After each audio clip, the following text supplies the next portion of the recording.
for Tony Ribero or something, his maps and something? Yes, I didn't bring it with me, but I can Oh, get yeah, that. yeah. No, I told me today, I said, I know you got it. Yeah, Or else he's in trouble.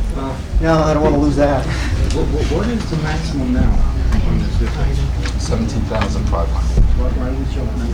That's what the state says, if you got a certified purchasing agent.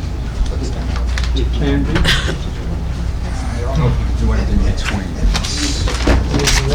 No, that's the number? Up to 25. Yeah, up to. Yeah. They can. You got a problem with this thing if you let it stay as it is? That's the purchase, 17,500 to 25. That's the correction for the order. Just for the certified.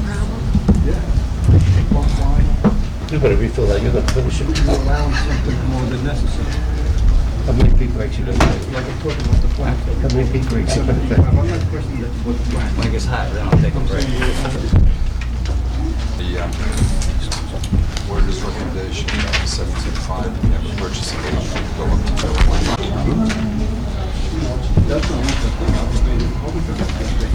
All that paper will make his finance an issue like.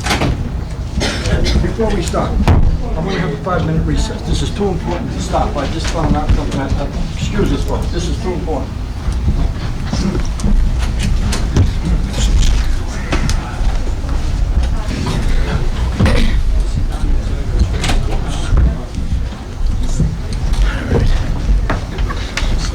Yeah, I did.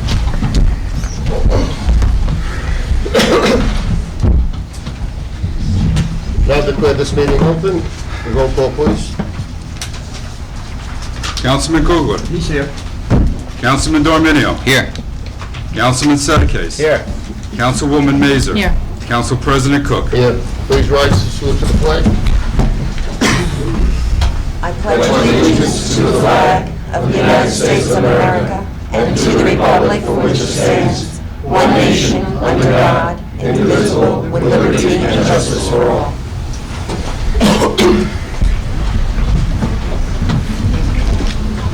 Adequate notice of this meeting has been sent to all council members by police messenger on July 5th, 2002, and to all legal newspapers in accordance with the provisions of the Open Public Meetings Act, Chapter 231, PL 1975. Do you have a motion to open the meeting? Make a motion. Second? Second. All in favor? Aye. Anybody wishing to be heard? Mr. Hall? They Victor, hold on, I'm Huh? going to have Mr. Hall speak Oh, first. okay.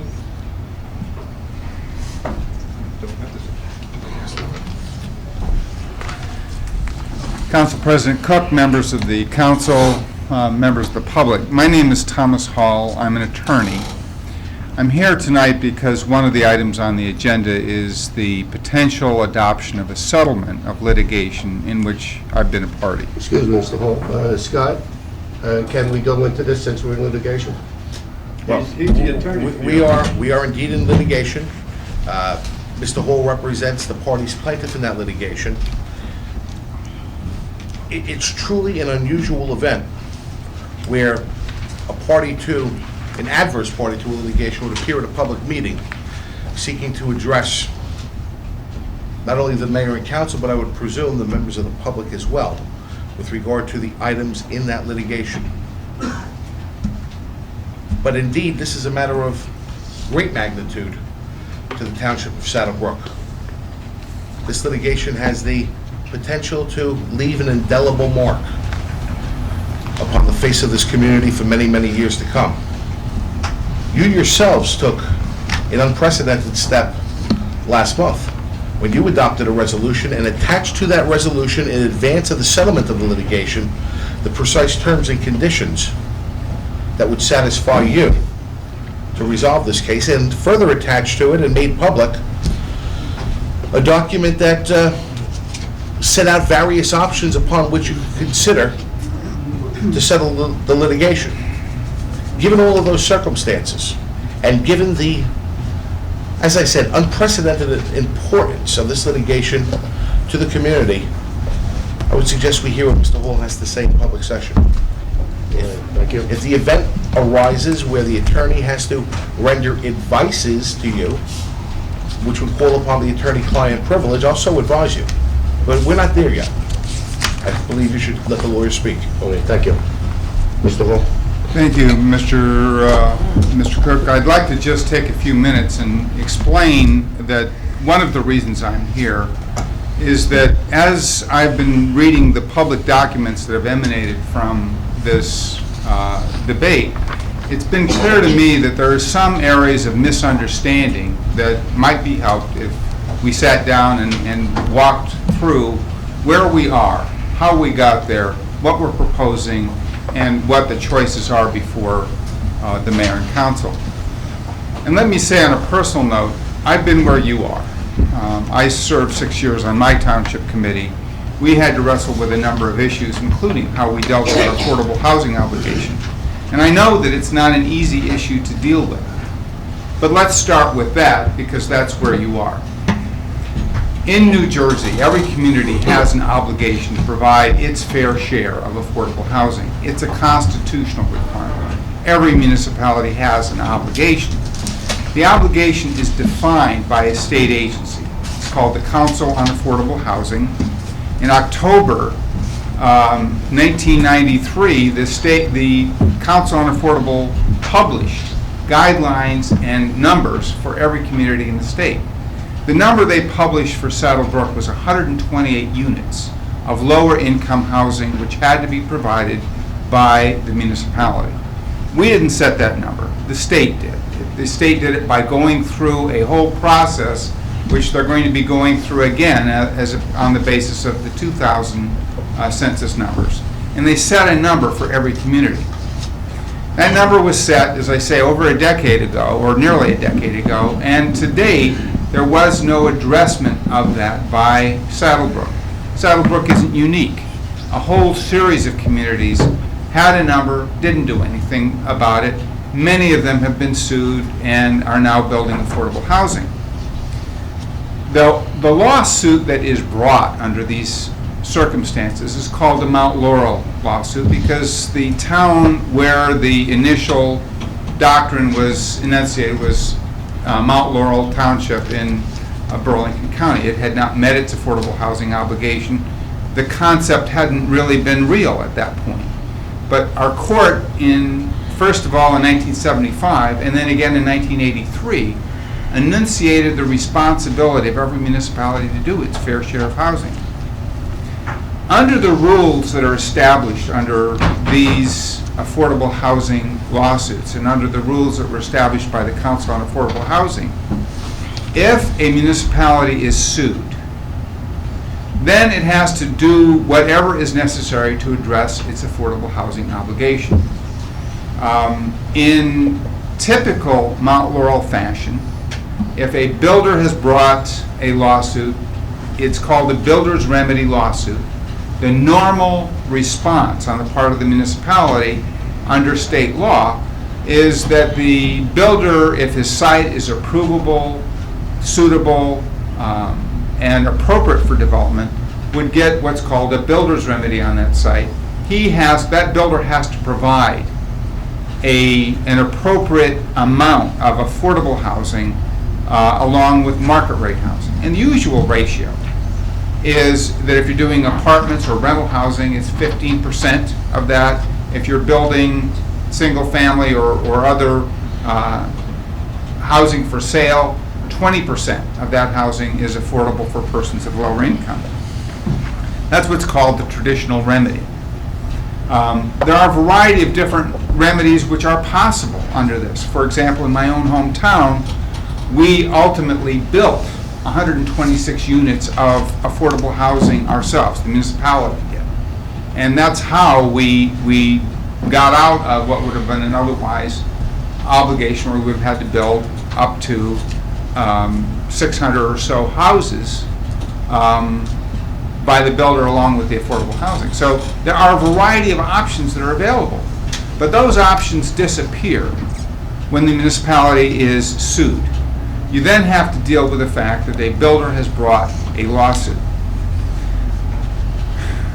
In May 2001, after we brought the lawsuit, we brought what's called a summary judgment. And under the summary judgment, the court just looks at the law. It says, did Saddle Brook have an affordable housing obligation? And the court said, yes, it did. Then the court had to deal with the question of, did Saddle Brook meet its obligation? And the court determined that Saddle Brook had not met its obligation. The court then had to raise the question of, is there anything in the ordinances which are currently in effect in Saddle Brook which would permit Saddle Brook to meet its obligation? And the court determined, no, there weren't. The ordinances were constitutionally defective.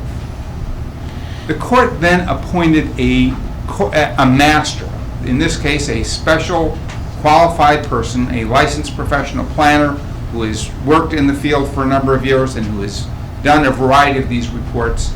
The court's appointed master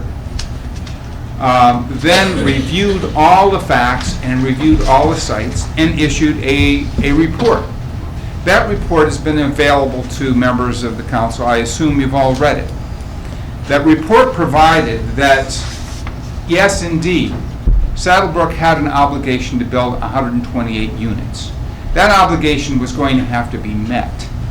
It could be met in a variety of ways, but the first question was, did the plaintiff provide for a mechanism to substantially meet that obligation through the development of 3 sites?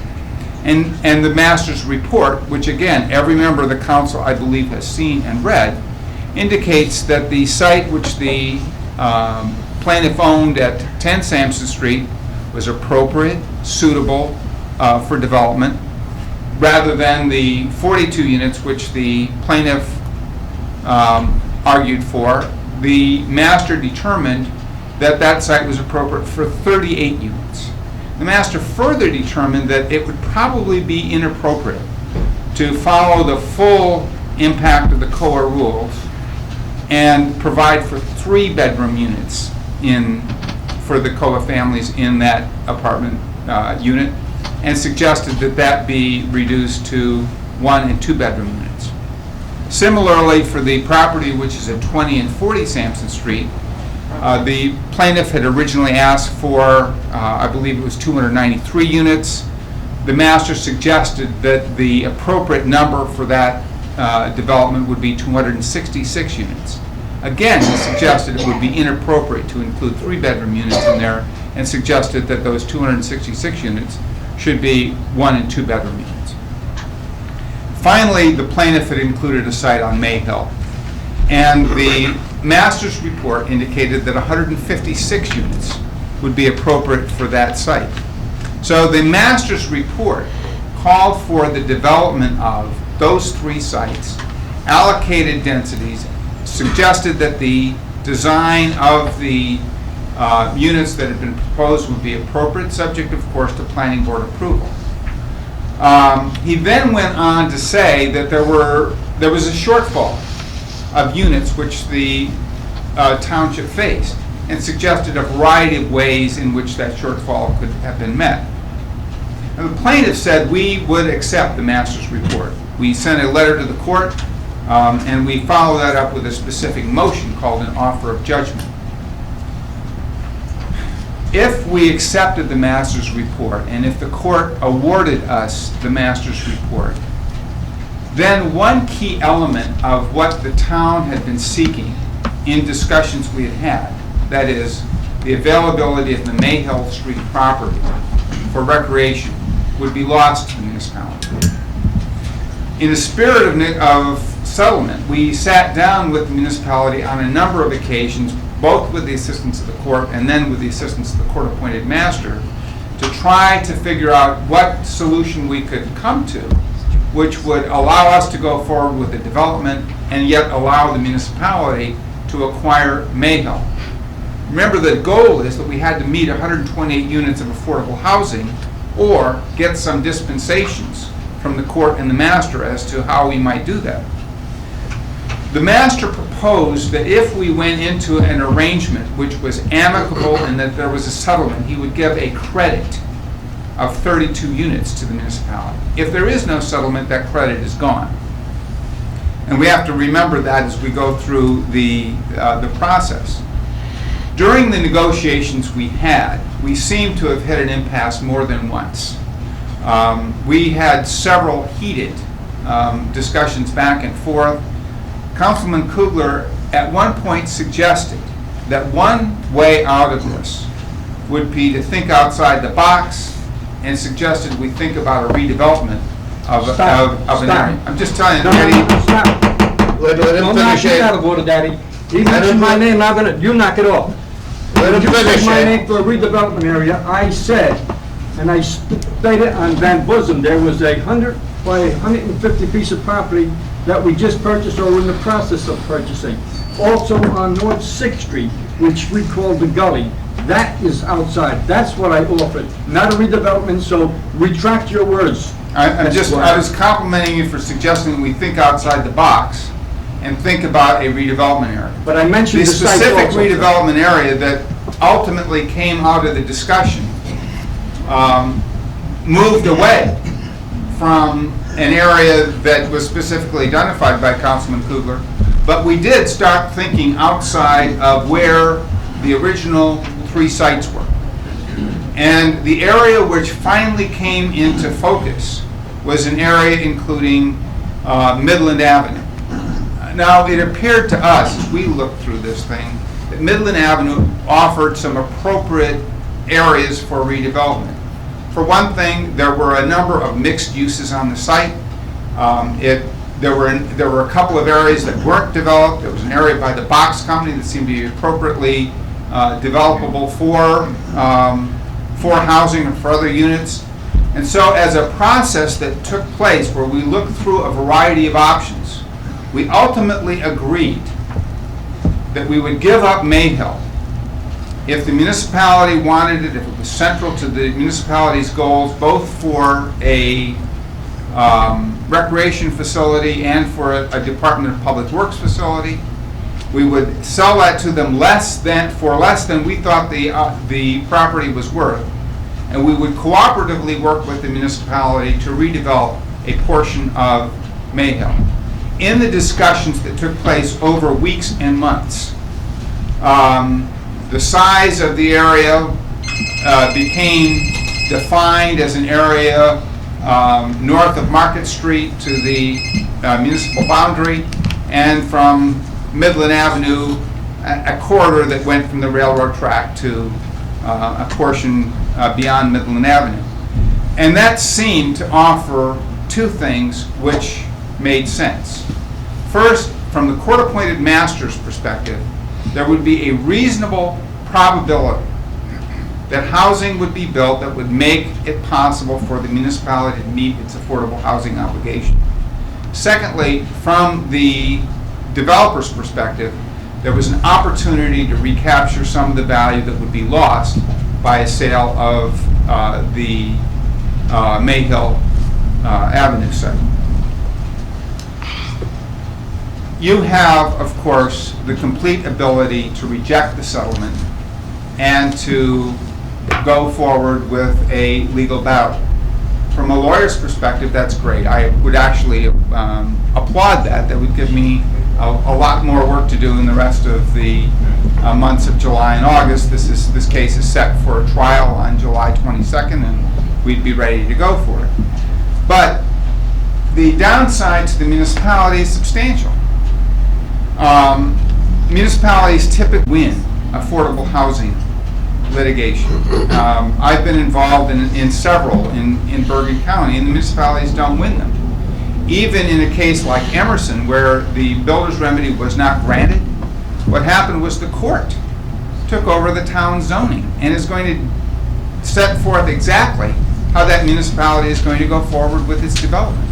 So the history of litigation involving affordable housing in municipalities is not good for municipalities. They end up, generally speaking, losing in ways that make it probable that somebody other than the municipality does the planning and zoning for that town.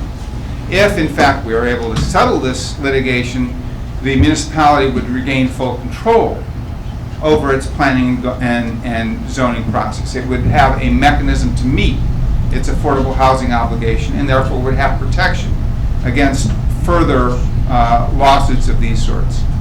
Secondly, the sites that are proposed for development would become substantial tax ratables to the municipality. They're typically in this kind of multifamily development.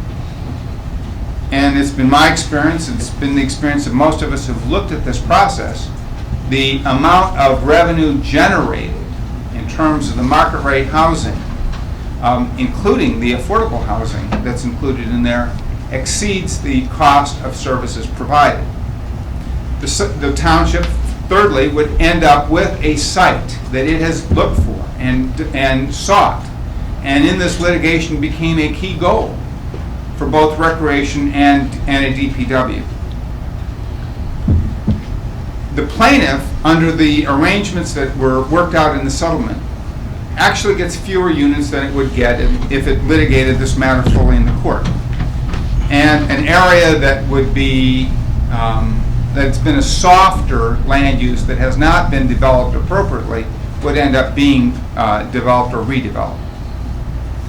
Finally, and I don't mean this in the way of a threat, it's just basically what happens under the court rules. We filed an offer of judgment. If what the court awards is substantially similar to the offer of judgment which we went forward, which is basically what the master's report said, then the municipality pays for the costs of the litigation which have occurred since that offer of judgment took place. And that's including my fees, which aren't quite as small as what Scott has been offering. So from my perspective, the purpose of my being here tonight is to try to lay out what's involved, why you're here, why this settlement makes some sense, and to respond to any questions which you might have with respect to that. And thank you. Through the chair? I appreciate that diatribe of explaining to the public of what this is all about. But you missed a step somewhere along the line. First of all, I want to thank you for coming into the township and suing us for the low-income housing that the COA is required us to have. We didn't have that before until this took place. But you did it, but let's go back to where we started from, 20 and 40 Sampson Street. That's where we started the condemnation. That's the area we were focused, at the existing DPW site now. As you know, when I was council president, we drafted that ordinance. We split that ordinance for 5 acres of recreational facilities on 40 and the existing DPW site. So you went from that to going ahead and suing the township under the Mount Laurel thing, which you have a right to do. I don't appreciate it, but that's my opinion.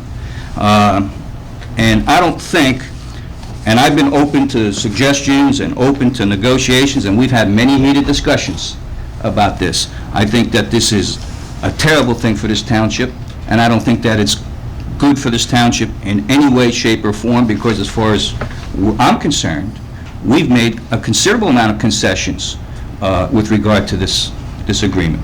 And you can come here and try to sell that program to the public, and I applaud you for doing that. It's unprecedented. But I'm here for the township, as the rest of the council people are, and I don't think that this is good for the township in any way, shape, or form. And I'll leave it at that. The only other thing is, too, I know you mentioned that unless, did you say that we were going to pass this evening? You wanted this passed this evening, otherwise we were going to go to court July 22nd? Lou, the court set July 22nd as a date. Okay, because I'm just curious as to why you would come here and to say that we are... The court set July 22nd as the trial date. Is that our trial date? We have worked... That's currently our trial date. Yeah. That's what the court said. And we have worked as hard as we could to find a way to provide the municipality with a settlement. If it isn't settled, I'll be in court on the 22nd. But you could understand being a councilman for 6 years in your community and sitting where I'm sitting here today, I'm going to fight like hell to get the best deal for the township. And I think that our attorneys and this council is probably just as good as you are in court, because no one can anticipate what a court is going to do. And to sit there and say that we're going to get our legal fees paid, maybe you will, but maybe you won't. You know the court system as well as I know the court system.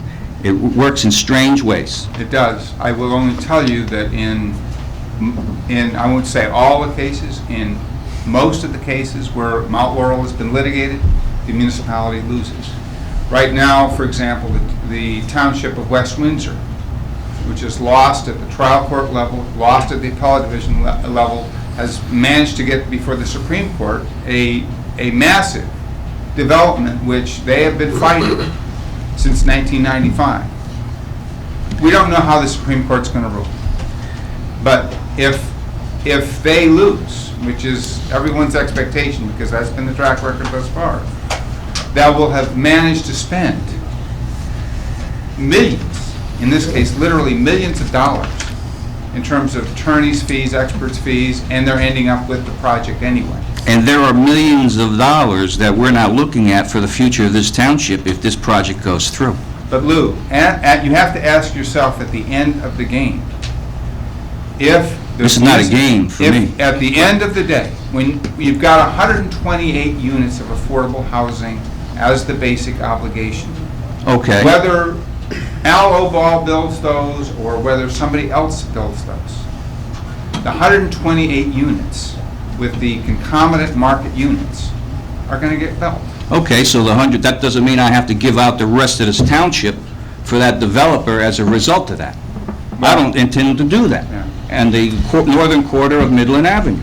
And that's been a problem that I've had as a result of this. We're not getting any deal here, in my view. You're getting 1.3 million, we're buying $1.3 million for Mayhill Street.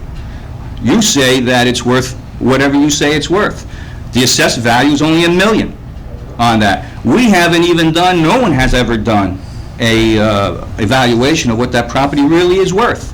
We haven't done soil testing. We don't know if our sewer system capacity can deal with this. We don't know any of these questions, but yet you want us to pass something that we don't have any idea of what it's going to cost us in the future.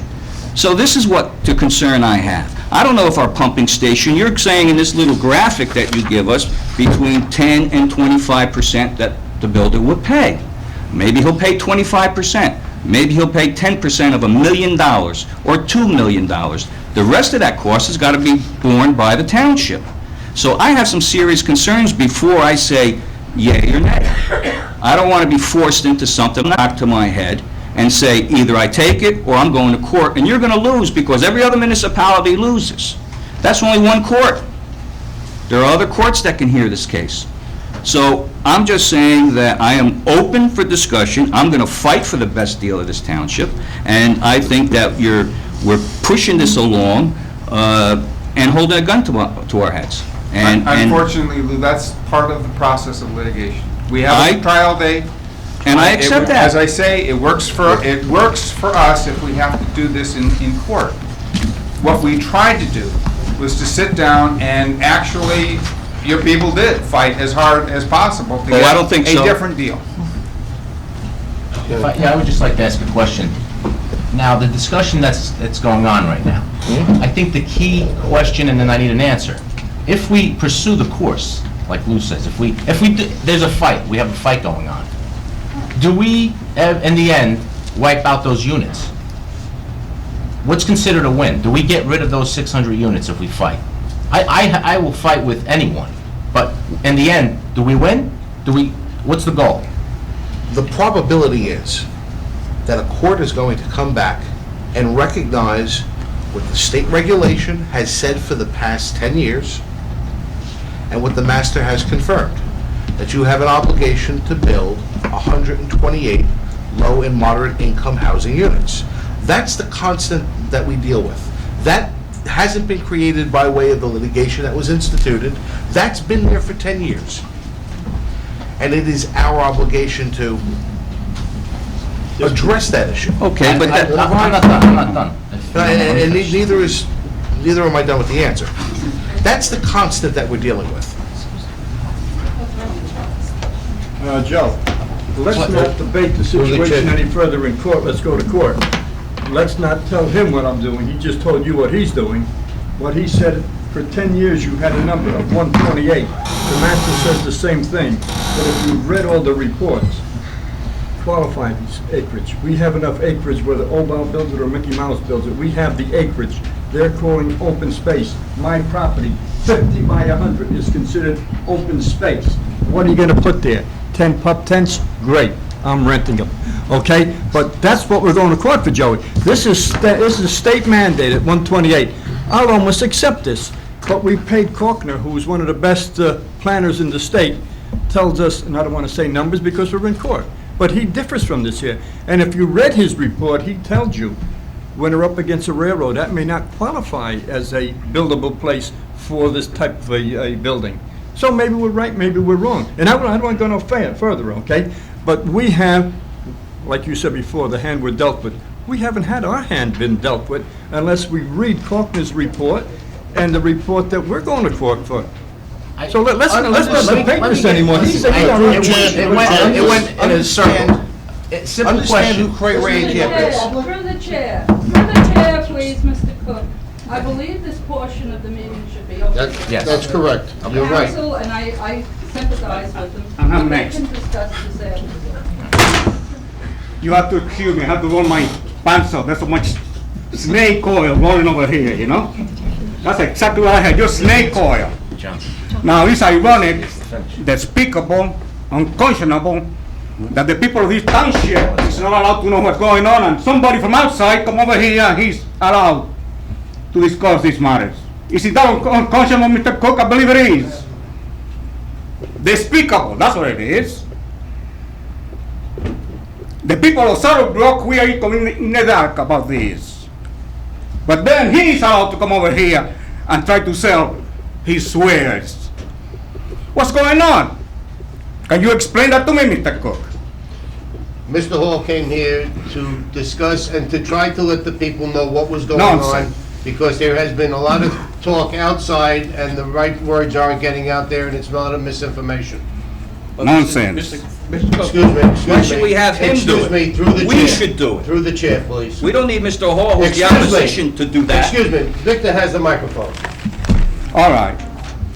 Let me start on a pleasant note. I like to read into the record a letter to the editor of the Shopper by Mrs. Diane Lebo. I tried to contact Mrs. Lebo to let her know that I was reading this into the record, but I couldn't get in touch with her. It says, I thought I must have been dreaming. It seemed too good to be true. First, there was an intelligent letter about the political situation in Saddle Brook, written to your newspaper a few weeks ago. I must say, though, that I was not surprised. It was written by Mr. Kugler. You would be hard-pressed to find a more respected politician anywhere. Okay? Then she goes on and said, then I received a flyer in the mail urging me to vote for Mr. Lou Dominio in the Democratic primary. There were no negative comments against anyone else, no mudslinging and no accusations. Could this be Saddle Brook? A town infamous for its nasty politicking and mudslinging. Wow, what a nice chance of peace. Hope this keeps up. Hope I don't wake up. Hope the rest of Saddle Brook does. Congratulations, Mr. Thank you, boss. That you second my words of a few meetings ago, remember? Now, Mr. Dominio, I really don't know as to her comments about you, whether she meant that she's very pleased because you use no mudslinging, or whether she was amazed because there was no mudslinging in one of your flyers. I really don't know which. Well, I can tell you. Through the chair, please. About me, so Oh, are you Mrs. Excuse me. I'm sorry, Victor, okay. Victor, this isn't a political meeting, it's a council meeting, and we're I'm discussing just what's on the saying this agenda. is the record. Don't you think that belongs in the record? I do. Everybody, don't you? Of course. Oh, of course it does.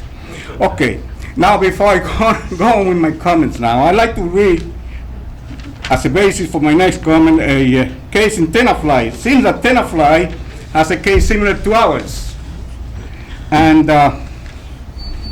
they've been in court, and it says over here that Shopwell lawyer Gail Price argued that the Tenafly Planning Board violated the state sunshine law by meeting behind closed doors to put together the new affordable housing plan, thus shutting out the public from the discussion. Tenafly responded that because the affordable housing plan was the subject of litigation, the public should be exempted from the discussion.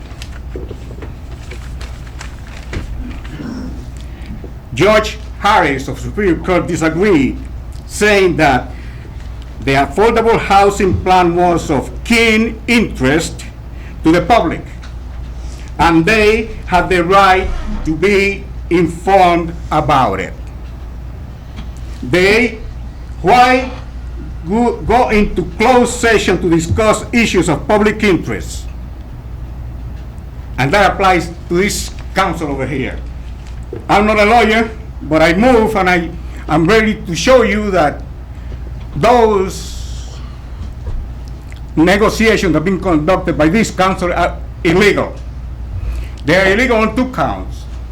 First, Mr. Improviduto, I don't know how many times he said it, that the public should be kept in the dark because, number 1, the case is in litigation. Number 2, that this should be kept from the public because there is an attorney-client confidentiality involved. Both are false because they are actually predicated on a false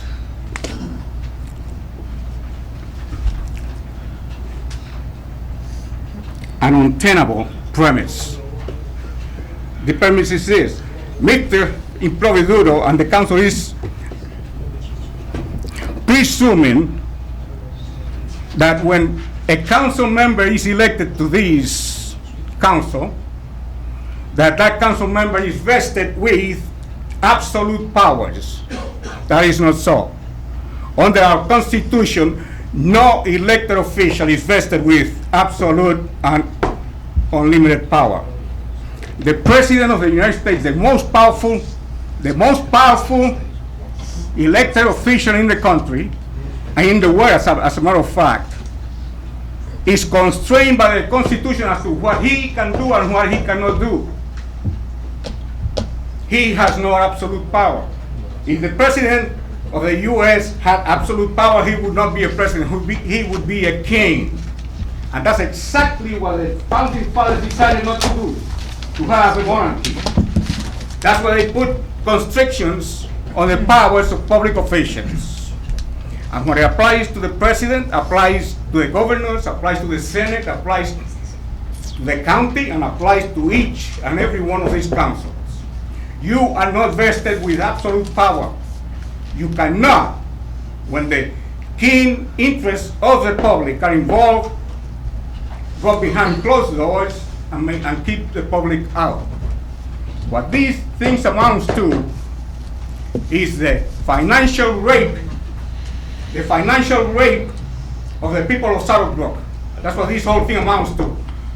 And if we, the people, are being financially raped, we, the people, have a constitutional, we have a legal right to decide for ourselves whether we want to relax and enjoy it, or whether we want to fight like hell.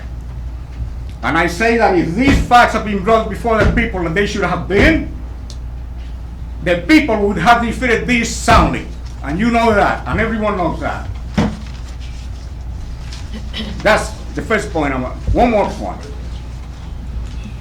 Now, it was, in fact, Mr. Kugler who brought to the public's attention what was going on. Everybody was in the dark until Mr.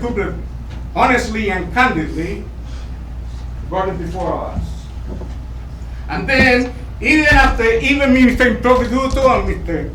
Dominion, Mr. Kugler, everybody agreed that this was a bad deal, that this was a terrible, despicable bill. Even then, three of you, on the flimsiest and the lamest of excuses, voted to approve it.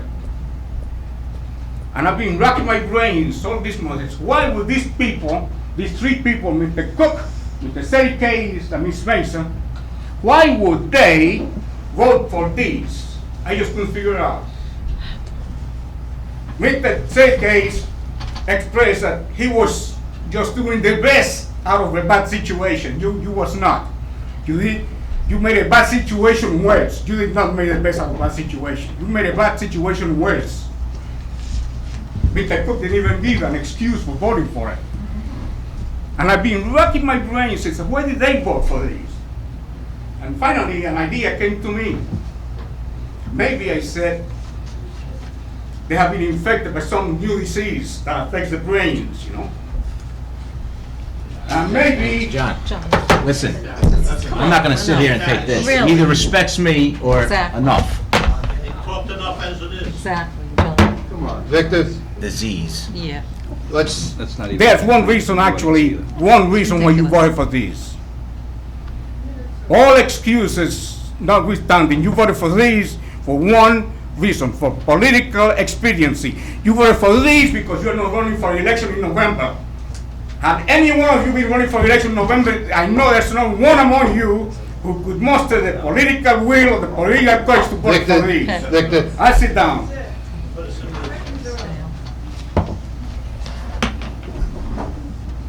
I think that any comments that are made in the audience also ought to be addressed. I would like to have order in here, please. I don't like to have anybody talking about anybody else in the audience or talking to anybody in the audience. Everything has to come through the chair. I would appreciate that, please. Sir?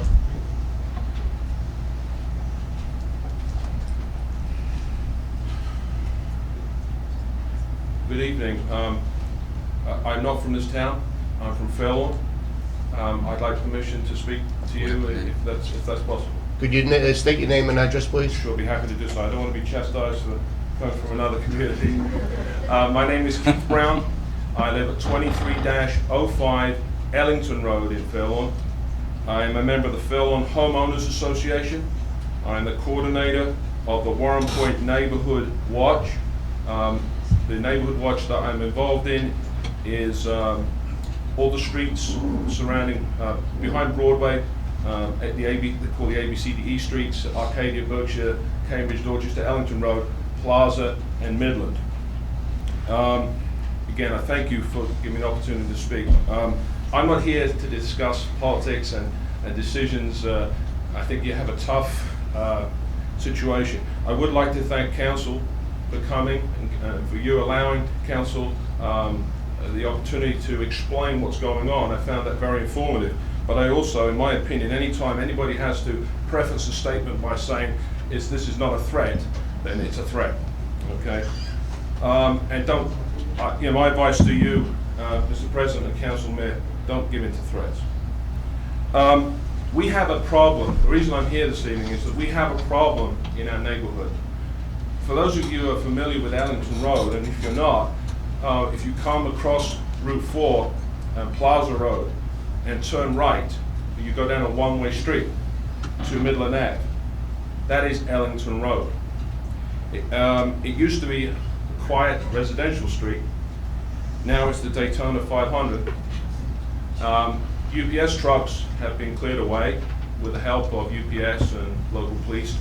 But every 2 minutes, every time the traffic lights change, we have speeding cars, etc.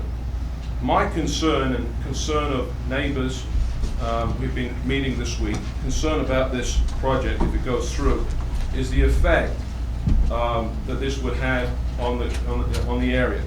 Councilman Dominio, in the record, I think it was last week, already stated the traffic problems on Midland Avenue, fumes, the noise, already overcrowded infrastructure,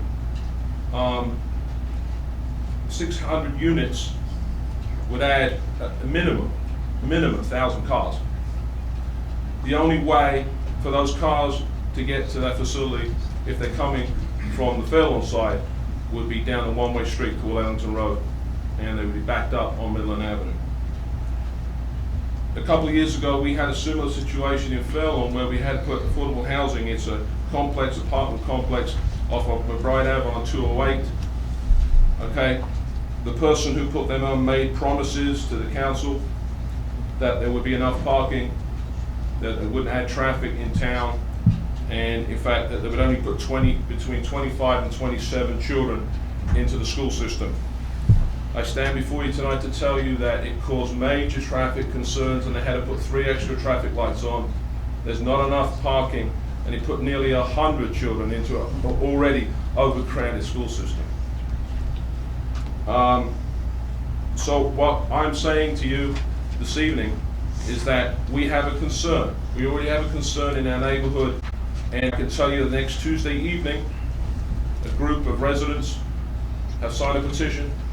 We're taking some legal, I don't want to give everything away, but take some legal issues in front of Mayor Gantz and the Borough Council in Fairlawn to address some of these issues, the concerns that we have. So what I'm asking this President and the Mayor and the Council, I hope I'm not out of line, but I'm asking you to take into consideration your neighbors in Fairlawn.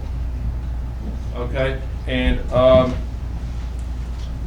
I think, you know, whether it's the right thing for Saddle Brook, I don't know. It seems that the town seems to be suffering for the sins of forefathers here by doing this many years ago. But I'm not here to comment on that, but I just would ask that traffic studies be done. Okay, Berkshire Road, there's over $1.5 million renovations to the sewage and drainage systems need to be done. That's only 200 yards away from the Saddle Brook border. Okay, so whatever you do on Midland Ave will affect, I believe, all the residents in Fairlawn live between Broadway and the Saddle Brook border, and I would implore you to take that into consideration. Thank you very much for the opportunity to speak. Can you stay there for a minute? Mr. Chairman, could I ask the gentleman if he could provide me, and I'm not putting you on the spot, with any information that you can document pertaining to the amount of school children that went in because of that development in your area? Yes, I can. If you can, please, I don't want to go further on that, so for both reasons. You just mail it in care of the township clerk. Ed, talking to the mic. Oh, I'm sorry. If you can just do that for us, because it would be helpful that we're expecting 600 units, what percentage, you've got whatever units, what percentage, so we can document it that it's a fact. It's not just grabbed out of a hat someplace. Yeah, I'd be happy to do that. I spoke to former Mayor Trawinsky and former Mayor Tedeschi about this matter. They made promises, and it's well documented in the Borough Council meeting, and I can give you the minutes. I accept that. I accept that. It's just that either you contact our clerk so we can get together one way or the other so we have some document in our hand. All right? I appreciate it. Thank you. On a personal note, I'd just like to commend with Fairlawn Borough Council meetings, we get 3 or 4 people, so I think this is great that you can concern. Thanks. Lady in red.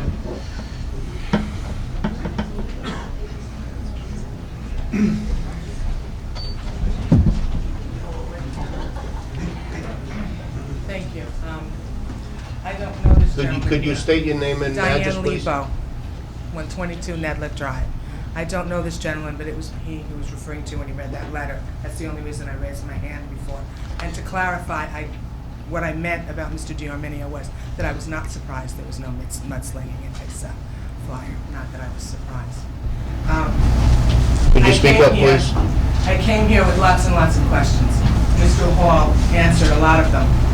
But the one that I'm sitting here with, really grappling with and really upset about, is why there wasn't enough homework done by our council as to this. We're talking about 11 days, you're going to trial, and half the council looks surprised. Why does that surprise me? It shouldn't. Why didn't you do your homework? Mr. Senecase, no disrespect. How could you tonight, 11 days before that, after getting a document, say, what could happen if we lose? Shouldn't you have known the answer to that before tonight? I'm asking you respectfully. Oh, okay. I'm really surprised that you didn't. Well, What I was, before you answer. Okay. In reading the articles, in the record, and in the shopper, that was the recurring theme of both articles.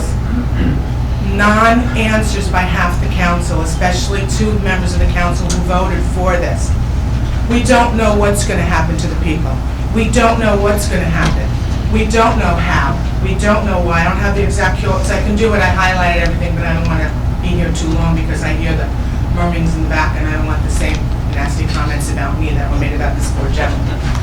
So I'm not going to take too much of their time. Can I answer But- your question? Yeah, please do. Okay, the reason I asked the question was, I want to hear from the attorney in public what I hear in private sessions. And what I want to hear, Scott, is, I asked, are we going to get the same amount of units if we fight it and go to court? Because on our chart, it says 640 units. The answer to that is, if you go to court Yes. and the court implements the master's recommendation, Okay. you will get more units through litigating than you would through settlement. Now, let's just all bear in mind, because one of the recurring comments has been, we've got one of the best planners in the county, he hasn't even told his story to the judge. Well, that's really not so. Understand who the special master is. He's not our advocate. He's not the plaintiff's advocate. He's the court-appointed master of the case. He is the eyes, the ears, and the arms of the court in this case. He works for and is a part of the judge. When he issued his report, that's being issued not by the plaintiff, not by the developer, it's being issued by the advisor of the court. He has seen our expert's report. He has seen their expert's report. He rejected them both. He came up with his own conclusions. And the probability is that once we get to court, the judge is going to accept the recommendation of his appointee. Now, I can't sit here and say that I have a crystal ball that can predict what the outcome of every litigation is. I can't. But at the same time, as an attorney who's been practicing for 15 years in the area of governmental law and representing towns and governmental agencies over this period of time, you do see the trends in the court. There is such a thing as precedent. Okay, Scott. And a lawyer's function is to be able to advise you, based on that precedent, what the probable outcome can be. One distinct possibility here is if you litigate to conclusion, you are faced with more units than you would come away with by way of settlement. How do you know that? Excuse me, just, When you say, how do I know that? Because it's a black and white equation, Councilman. excuse me, through the chair, let Mrs. Lelo continue. I just wanted to show you that I know exactly what the number is. I'm just trying to educate everybody that is here tonight. Best case scenario, worst case scenario. Can anybody put it like that? Best case scenario is going to be, we'll only have to do 128 units. What's allowed by law? Is that going to be best case? And what's going to be worst case? That's what I want to know. What's worst, not probability and maybe and precedent. What's best case scenario? What's worst case scenario? Down and simple, that's what I want to know as a homeowner in Saddle Brook. If we go through with the litigation, what's going to be the best thing that's going to happen out of this mess that you made? And what's going to be the worst case that made out of this mess? That's what I'd like to know. Can anybody answer that? So that I can give you my real opinion as to what I would like you to do. Personally, as a homeowner, I want you to fight if it's worth fighting for. But I don't know if it is yet, because I don't know what the good outcome or the bad outcome is.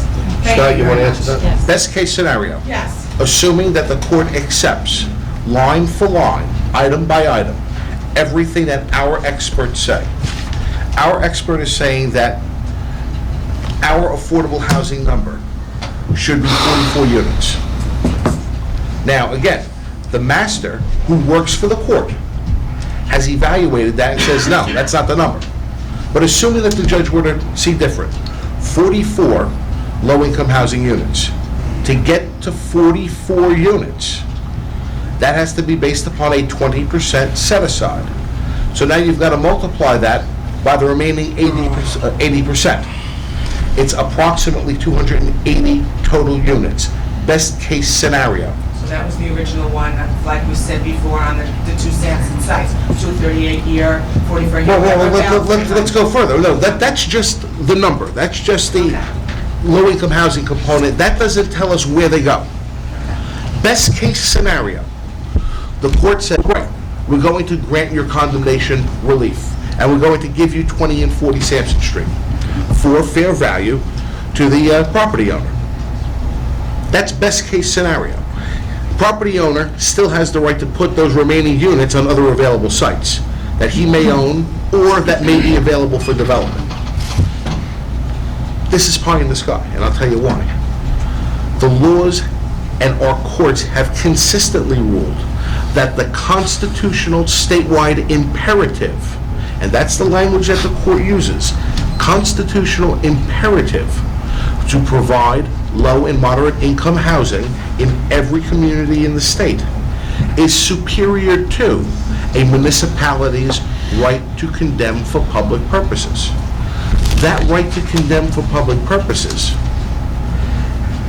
is further weakened where there are other available, developable sites for the purpose you seek to use it for, i.e. DPW sites. Those are the issues we have to wrestle with. That's why, because of those type of cases and those type of precedents, that we have to look to what is the best alternative to litigation. Worst case scenario, this plaintiff gets to build upward of 800 units. Now, how do I get to 800 units? If based upon a 15% set aside on what you had heard earlier, which is the statewide standard, there is normally a 20% set aside if you're going to offer units for sale or if they are homes, dwelling units. But if they are apartments that are going to be rented, it's normally a 15% set aside. Now, at a 15% set aside, to get to the master's 128 units, your downside could be as high as 800 units. If the town loses, we don't get to say where those 800 units go. They go on whatever properties the developer may own. Now, from what I understand in the paper, and I might be wrong, we don't get to say where the 600 go as it is. He gets eminent domain of all of Midland Avenue. So whether we don't get to say where 800 units go or 600 units go.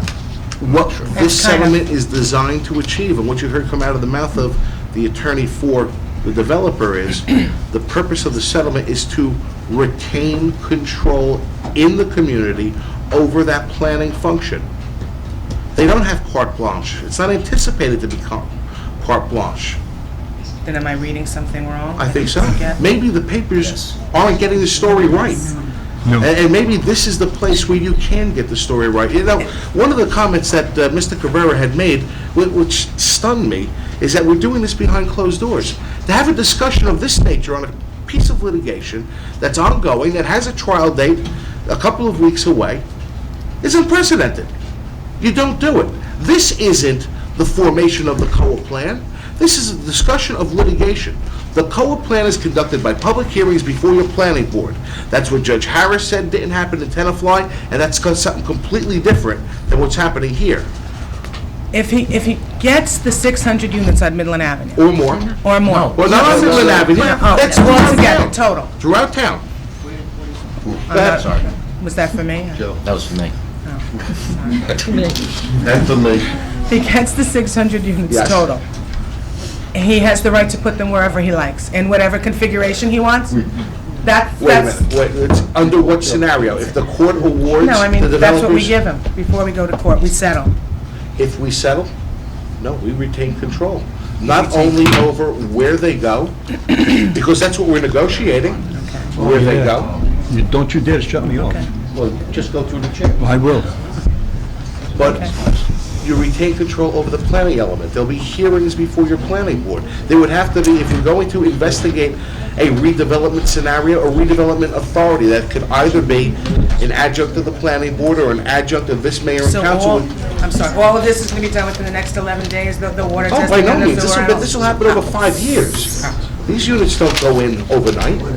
anything involving Midland Avenue would be years in the offing, years. Please, can you stay there through the chair? If I'm allowed to. Yes. Yeah, I have to respond to this. Speak for the minority. First of all, you have to hear it right, but he said, well, you're going to hear it right. But first of all, when we go That's what back I to the was regular hoping for. meeting, we have a document in front of us, which is called a settlement agreement. I'm going to ask that the council, if they wish, have this put on television, page by page, and instead of seeing nothing on Saddle Brook TV, have this in slow motion that everybody can see what we're agreeing to. Okay? Now, this whole scenario is muddy because we have to start where we started from, and that's Russell Lane for a DPW site for $1.75 million built. Come in and start operating.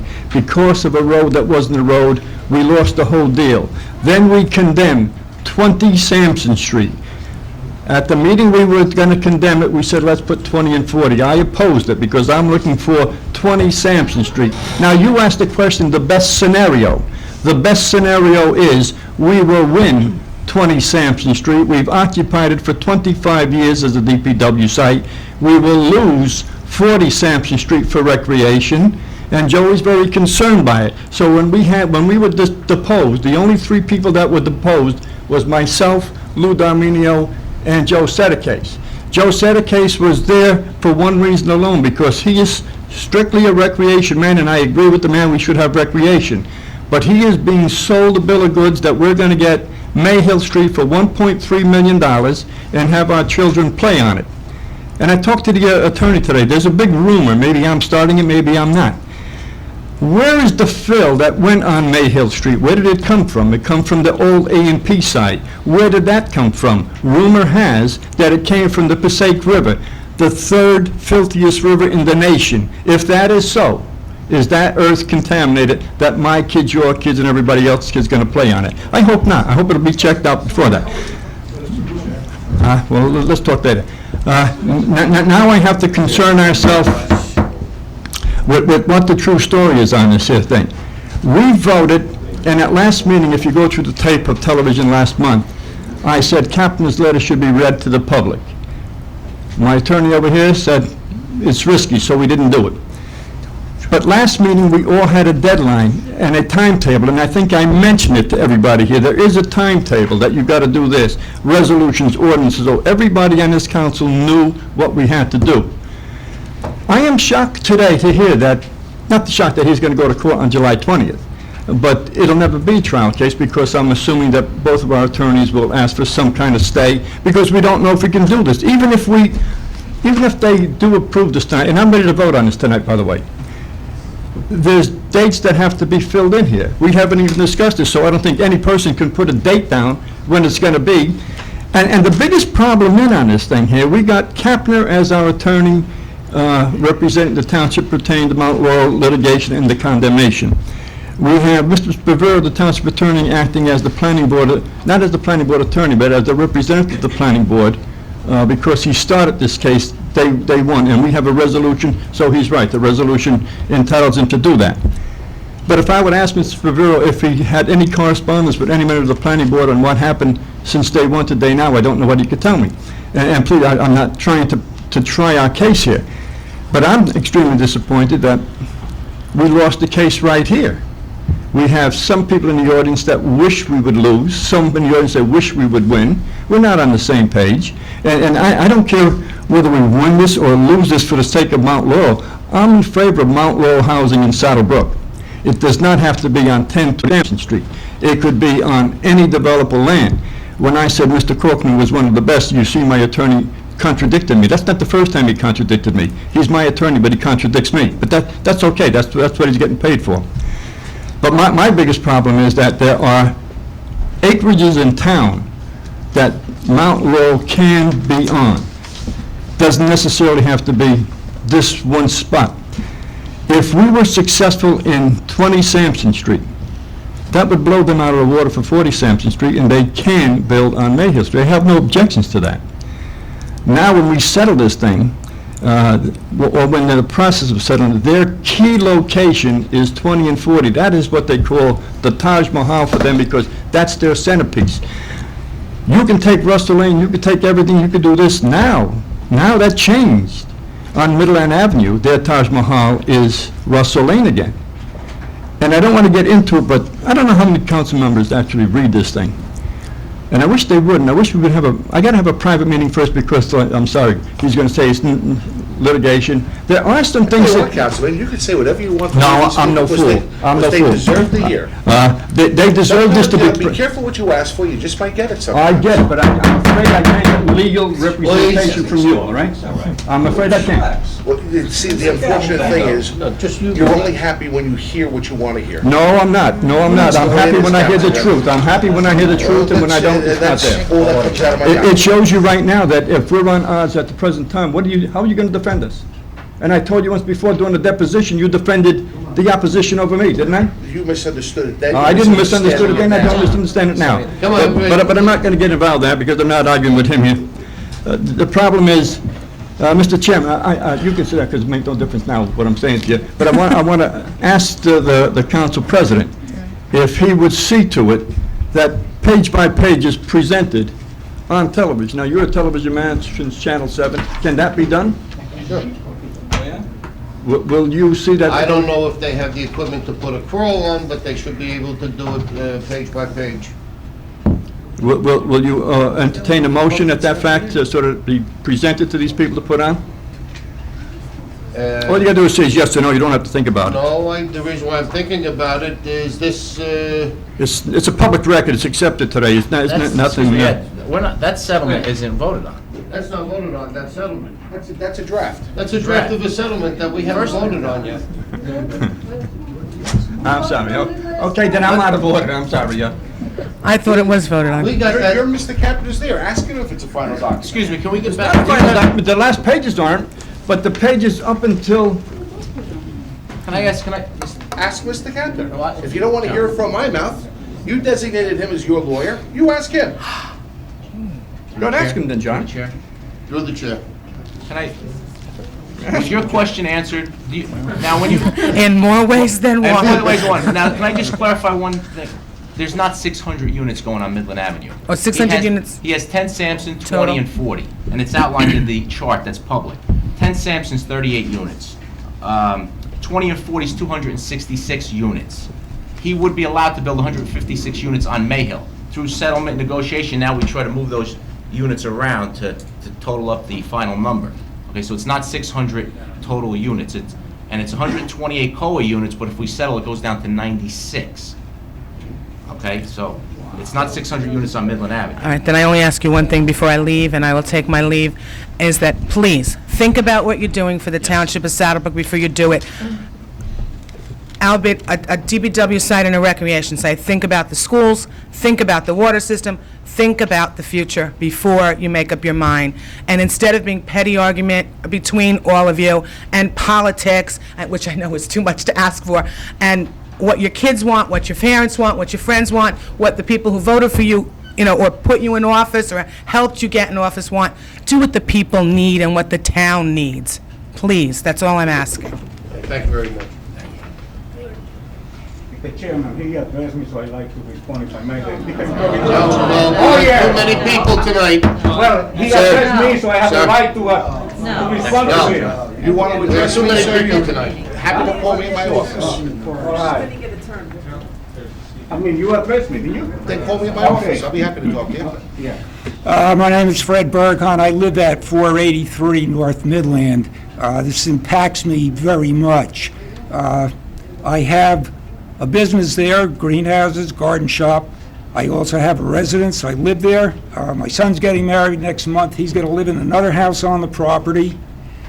And from what I pick up the paper this afternoon, and I read that I might lose my home, that they're thinking of condemning the property. And when I see this redevelopment corridor, it sounds more like land grab to me. Now, I don't care if somebody wants to put something on their property. Al Obel's my neighbor in the back. His property and mine abut. He's been a good neighbor. he wants to put up 300 units and you let him put it on his property, fine and dandy. But we've been on our property over 100 years. It's been in the family. My grandfather started there, my father, I've been there, my son's taken over the business. We don't want to leave. We haven't held on to this property for this long to enrich Al Obel or anyone else. If there's any kind of development and we feel like we want to develop, well, then it's our prerogative. If we don't, we don't. We don't want the rug pulled out from under us. And I don't think it's fair to anyone in the town to say we're taking your property so somebody else can get a sweet deal. And that's the way I feel. I mean, we've been there a long time, and I don't care if somebody just moved into the neighborhood. They have the same rights. They're a resident, they pay their taxes, and you should be heard. And we shouldn't be moved out just because it's convenient. And that's my feelings on the matter. And as far as this goes, I hope you understand that I feel it's no. That we shouldn't go through it with any condemning and giving ground away to people just to make a sweet deal for someone. Scott, I don't know if I could say anything on that particular discussion that we had about residents. No homes are included, absolutely not. I mean, you Well, would say that. the discussions that we have always had, when we were meeting, conducting site examinations, the position of this council was that existing residents would be exempt. Now, you want me to be honest? I'm going to be Don't tell me what I want to hear. Be honest, you're a judge, you're an attorney, say that someone wants to sell, we if never they have a talked willing about seller and a willing exempting. buyer, Fred, fine. please. What was not discussed was an exclusion of existing business properties, but existing residential properties. From the moment that the discussion of redevelopment zone was first uttered, that concept was uttered along with it. That the residences would be exempt. Now, unfortunately, I can't tell you if this property owner's property is business or residential. I don't know, sir. But I certainly understand your point. Again, so we clarify this.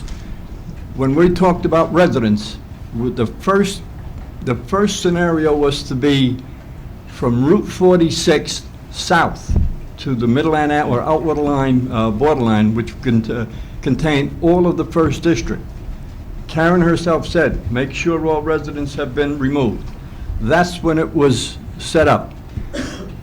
Then as far as my recollection goes, it was saying, okay, we're talking about vacant land, because vacant land. At first it was going to be from Market Street to Route 4 with a borderline of Fair Lawn. And then it was on both sides of the street, and I think it was clarified then that no, everything is going to be on the east side because there's more residents on the right side. I was disappointed that the area didn't include Aztec Steel, because that would encompass, that would be on the other side, closer to Market Street. That would encompass a land where there are potential townhouses going to be built, so you can connect them all and make a cluster. But for some reason, that vacant land was changed and it said north of the Garden State Parkway. I believe the majority of the houses or residents would be on the right-hand side, so all of those have been excluded. Karen says because her property is a resident, that she wanted her property to be excluded. And then it would be selective seclusion for her because she's the mayor, and it would be special privileges. So she said, no, you'd have to do it for everybody. Am I right, Scott? Mm-hmm. Okay, so that would mean residents are included in this, not excluded. My lights better go out because someone's going to shoot me. I was agreeing with you up until the last statement. Okay. Where I thought that because the mayor was saying that we want to maintain the same discussions we've always had, keep the residents out, that north of Route 4, the concept was residences excluded as well. Why would, or north of Market Street, why would the residential homeowners north of Market Street, and forget that the mayor's Forget the mayor's property, everybody else that's so affected. Why are they any less entitled? Because if I can recall now, who has a home on Midland Avenue on, I guess it would be the west side? The first house that we would come to would be the mayor. Is there anybody, are there any other homes? I'm just sort of going down. Okay. After the mayor, there's a building by Manzone. There's no residence there. The next door to Manzone, there is a residence, which is the farm. I buy my things from you, right? Yeah, okay, so I can't, I'm prejudiced because I buy something from you. But anyway, it's your house. And then after your house, There's another house. there would be Bushel and the old Bushel and a Peck where somebody lives there. You got two No, houses. there's one Whatever. house. Live opposite. And then the next one would be where Santa Lucia built his building with people upstairs for residents. And after that, there's nothing. So I believe there's 5 or 6 Yes, residents. So- at So least please, I'm not 6. saying they should be select, I agree, they should be taken out. But I don't think that was in the report. It was supposed to be all property from there. There was never an exclusion, as far as I'm concerned, for that. I understand what you're saying. You know what I mean? I understand what you're saying. Anybody else wishing to be heard?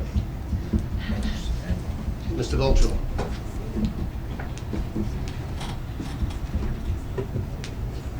Bernard Goldschall, 20 Hutter Street, Saddle Brook, New Jersey. It's been a few years, it's about a year and a half since I was in the council over there. And Seems strange seeing you out there. listen to the complaints from over here, and there are justifiable complaints and unjustifiable complaints. I'd like to say from the start that if I was being charged with a crime, I wouldn't want Mr. Sparvero for my attorney. I don't think he'd be working for me. I don't think he's working for the township. Mr. Hall over here presented a great case for Oil Bell and Company, and he could be right, but I think he's mostly wrong. But then again, that's my opinion. I was over there with you about a year and a half ago, and we decided to condemn the property at 20 and 40 Sampson Street for a DPW, which we sorely needed. We're renting it for over 25 years. We're paying $85,000 a year to rent that place, and every year it goes up. I thought it was going to be a complete deal, and it looked good. And we had our attorneys told us, well, if they won't sell it to you, condemn it. We listened to our attorneys. You're supposed to listen to your attorney. And that wasn't me, Mr. Goldshaw. Well, no, that wasn't you, it was another attorney. That was your appointee. No appointment from me, don't say that. I never appointed anybody to be attorney. You were on the council, that was your vote. That's right, I was a Not me. councilman. And you weren't the attorney over here, we had other attorneys. Ridiculous. But basically, the attorney advised us and said, once you condemn the property, it becomes yours, and the only dispute after that point is what you're going to pay for it. And we all believed him. We trusted our attorney. Now, whether the attorney was telling us the truth or not, I don't know.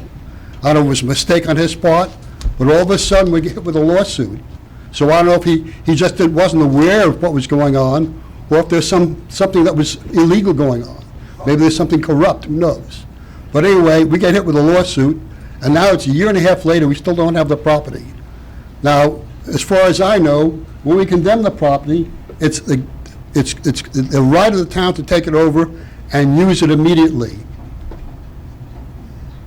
And there was no other way they could stop it except, as I say, by the price. All of a sudden, we have this lawsuit, which should have been stopped by the attorney.